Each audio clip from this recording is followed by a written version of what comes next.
মুসা নবী একদিন রাস্তা দিয়ে যাচ্ছেন, একজন উম্মত মুসা নবীকে বলে, ইয়া নবী আল্লাহ, আপনার সাথে তো আল্লাহর কথা হয়, আমার পক্ষ থেকে আল্লাহর কাছে একটা দরখাস্ত করবেন। কি দরখাস্ত? সেই উম্মত রবের বান্দা বলে, আল্লাহ তাআলা আমাকে এমন দান দিয়েছেন, এমন ধন দিয়েছেন, আমার এখন রাখার জায়গা নাই। আল্লাহকে একটু বলবেন আমাকে যেন আর কোনো ধন সম্পদ না দেয়। সারা জীবন চাওয়ার মানুষের কথা শুনেছি, আল্লাহ যেন আমাকে দেয় এটা শুনেছি, আল্লাহ যেন আমাকে না দেয় এটা শুনিনি। মুসা নবীর উম্মত বলে আল্লাহকে বলবেন আল্লাহ যেন আমাকে আর ধন দৌলত সম্পদ কোনো কিছুই আর না দেয়, যা দিয়েছে যথেষ্ট। কিছু দূর যাওয়ার পরে আরেকজন আল্লাহর বান্দার সাথে সাক্ষাৎ, যার শরীরও তেমন কোনো ভালো কাপড়। উনি বলে যে আপনি তো আল্লাহর সাথে কথা বলেন, আল্লাহকে একটু বলেন না আল্লাহ যেন আমাকে দুনিয়াতে একটু সম্পদ টম্পদ দেয়। একজনে বলে যে না দেয়, আরেকজনে বলে যে আল্লাহ যেন দেয়। দুজনের দরখাস্ত নিয়ে কালিমুল্লাহ রবের সমীপে পেশ করলেন। আল্লাহ তাআলা বললেন যে সম্পদের মালিক আমার বান্দা, হে মূসা তুমি তাকে বলিও সে যেন শুকরিয়া আদায় করা বন্ধ করে দেয়, আমি নিয়ামত দেওয়া বন্ধ করে দিব। সুবহান। আর যার কাছে কিছু নেই, যে সম্পদ চাচ্ছে, তাকে বলো আজকে থেকে বিনা প্রশ্নে বিনা চিন্তায় আমি আল্লাহ যা যতটুক দিয়েছি সেটার উপর খুশি থেকে শুকরিয়া করতে শুরু করতে বলো। আমি আল্লাহ নিয়ামত আরো বাড়াই দিব, সম্পদে বাড়াই দিব, বরকতে বাড়াই দিব। মুসা নবী আল্লাহর থেকে সে কালাম নিয়ে আসলেন। আসার পরে যে ধনী তাকে ডেকে বললেন, আল্লাহ তোমাকে বললেন যদি শুকরিয়া করা বন্ধ করো নিয়ামত দেওয়া বন্ধ করে দিবে।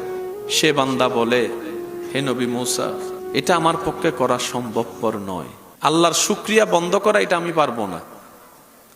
যখন আমার কোনো কিছুই ছিল না তখন আমি আমার রবের শুকরিয়া আদায় করা বন্ধ করি নাই।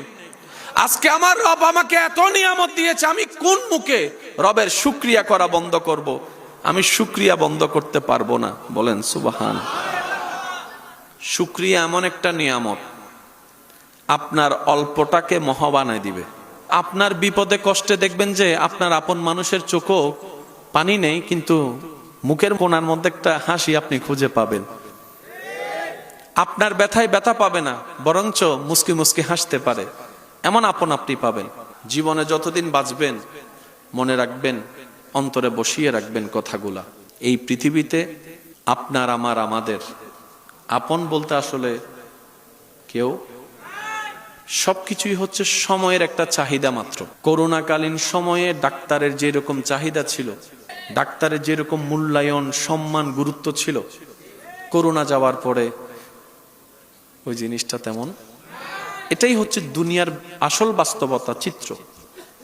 আপনি জীবন চলার পথে দেখবেন অন্যের ব্যথায় আপনার এখানে ব্যথা লাগে, কষ্ট লাগে, মায়া লাগে। যদি লেগে থাকে বুঝবেন আপনার ভিতরে মনুষ্যত্ব আছে। কিন্তু আপনার বিপদে কষ্টে দেখবেন যে আপনার আপন মানুষের চোখও পানি নেই, কিন্তু মুখের মধ্যে কোণার মধ্যে একটা হাসি আপনি খুঁজে পাবেন। আপনার ব্যথায় ব্যথা পাবে না, বরঞ্চ মুস্কি মুস্কি হাসতে পারে, এমন আপন আপনি পাবেন। তো মন ছোট করার দরকার নেই।